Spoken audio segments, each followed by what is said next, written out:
سەرنجام گرێکوێرەی کۆنگرەیەکێتی کرایەوە و پاش نزیکەی 10 ساڵ تێپەڕبوون بەسەر کۆنگرەی سێیەم لەژێر چاودێرێکی توندی هێزە ئەمنیە جۆر بە جۆرەکاندا کۆنگرەی چوارەمێکێتی نیشتیمانی بە بەشداری 1000 ئەندام لە هۆڵی پێشانگای نێودەوڵەتی سلێمانی لە تاسڵۆجا دەستی پێکرد. کۆسرەت ڕەسوڵ جێگری یەکەمی سکرتێری گشتیەکێتی داوای لە هەموو ئەندامان و بەشدارانی کۆنگرە کرد کە لاپەڕەیەکی نوێ لە ژیانی سیاسیاندا بکەنەوە.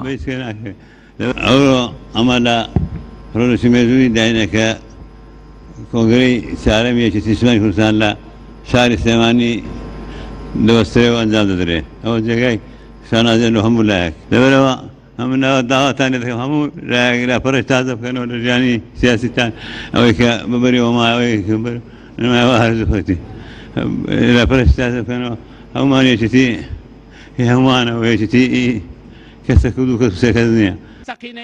هاوکات حاکم قادر حەمەجان ئاماژەی بەوە کرد یەکێتی موڵکی هیچ گروپ و تاقمێک نییە و نابێت هیچ کەس و لایەنێک خۆی بە تاکە خاوەن یەکێتی بزانێت و دەبێت کۆتایی بە باڵباڵێن و تەکەتولچێتی بهێنرێت.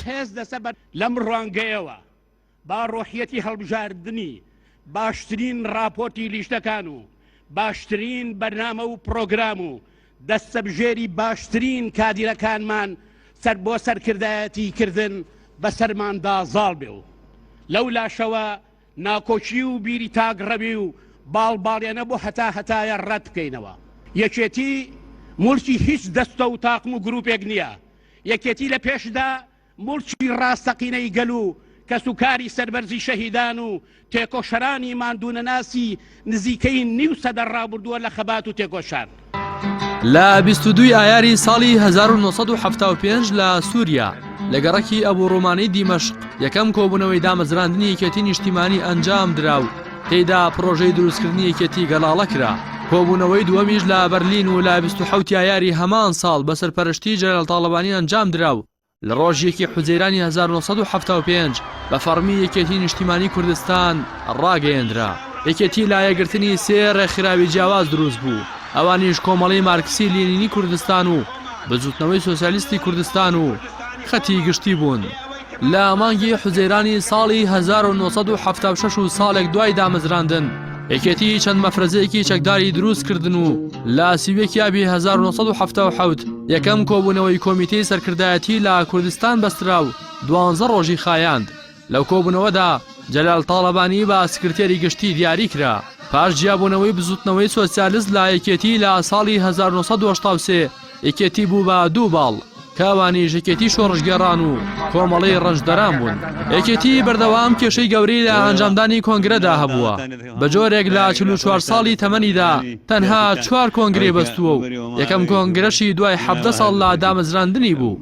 کاتێک لە 28 کانونی دووەمی 1992 پاش ڕاپەڕین یەکەمین کۆنگرەی یەکێتی ئەنجام درا و بڕیاری خستنی هەردوو باڵی کۆمەڵە یەکێتی شۆڕژگەڕان درا و جەلال تاڵەبانی بە سکرتێری گشتی هەڵبژێردرایەوە.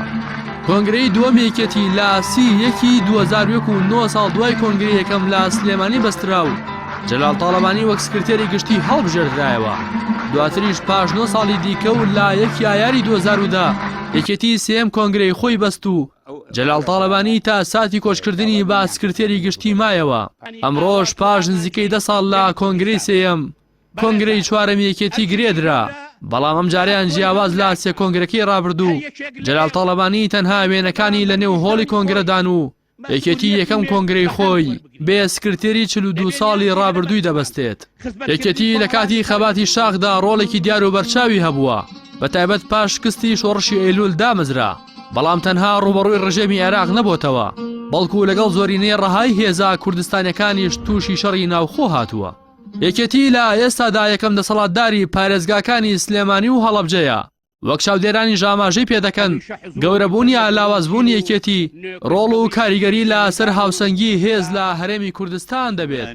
بۆ پێی تا ئێستا ڕکابەری سەرەکی سیاسی و سەربازی و جوگرافی پارتی دیموکراتە. هەر لەبەر ئەمەشە هەمووان بە دۆست و نەیارەوە بە گرنگیەوە چاویان لەم کۆنگرەی یەکێتیە، چونکە هەر حاڵەتێکی نەخوازراو لە کۆنگرەدا کاریگەری نەرێنی لە سەر هەرێمی کوردستان بەجێ دەهێڵێت. ڕاستی حەمامین، کەناڵی ئاسمانی پێام، سلێمانی.